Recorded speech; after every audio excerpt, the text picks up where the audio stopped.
And ito yung mismong CR.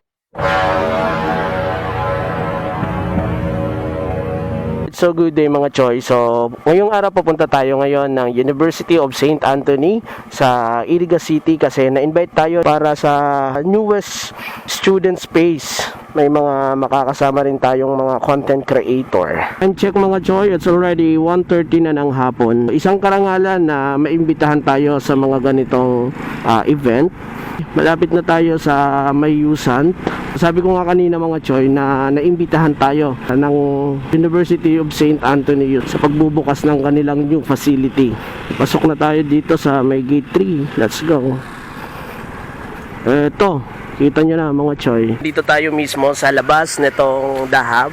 So, harap lang siya mismo nitong oval nitong University of St. Anthony. At eto yung gate 3, yung palabas nitong campus. At eto yung bagong bukas na facility ng University of St. Anthony, ang The Hub.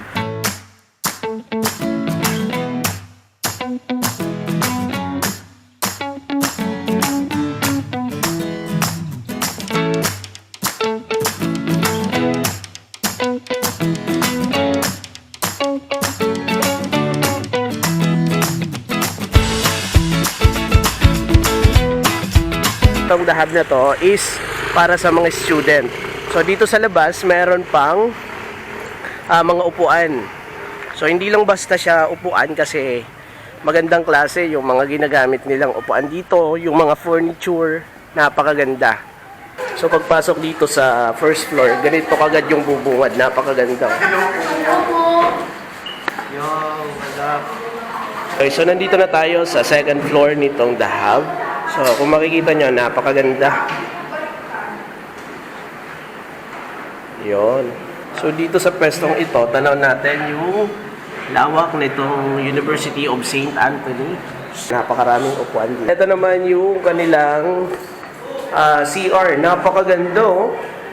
Dito lang yan sa The Hub, dito sa Mayusan. Ito yung kanilang laboratory. Ganda oh. Lakas pa ng tubig. And ito yung mismong CR. Oy, nandiyan pala sa loob si Bon. Nagre-review ko ka dito ah. Ayun.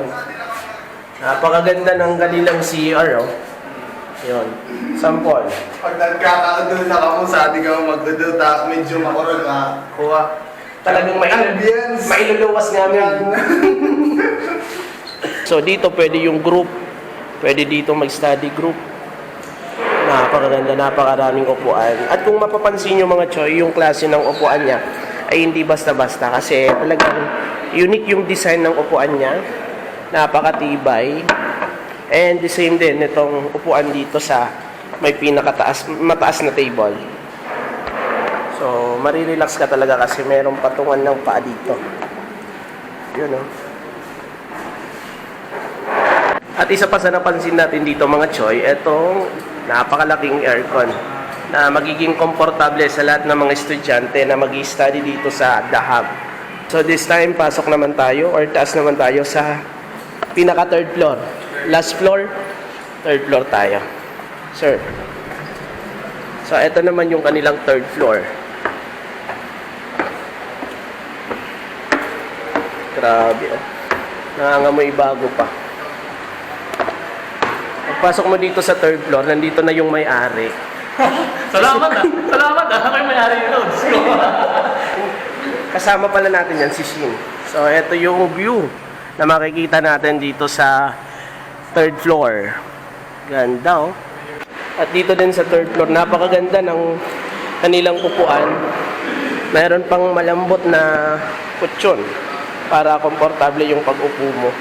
Dito sa third floor, merong a total of 6 tables. So, each table meron 2 upuan. Yun, napakaganda talaga ng upuan, no? So, meron pang pakurba na komportable talaga. So, magmula dito sa third floor, dito sa part na to, ito yung daan papunta sa rooftop. Napakaganda, oh. Naka-spiral yung hagdan nila. So, nandito na tayo sa taas. So, ito yung rooftop. So, hindi pa siya tapos. Pero napakaganda ng view dahil bubungad sa inyo yung Mount Iriga na pinagmamalaki talaga nitong lugar. Ganda oh. Ano masabi mo sa new facility nitong University of St. Anthony? Well, for me, if you're going to ask me, I rather do suggest, napakaswerte ng mga Antonians. Kasi, well, hindi naman talaga ako taga dito before, pero I mean, to those students na maka-experience itong facility na ito, ako, napakaswerte nyo kasi not all students medyo meron ganitong may experience sa buhay nila, especially during their entire life here in Busan. Right? So, napakaswerte nyo.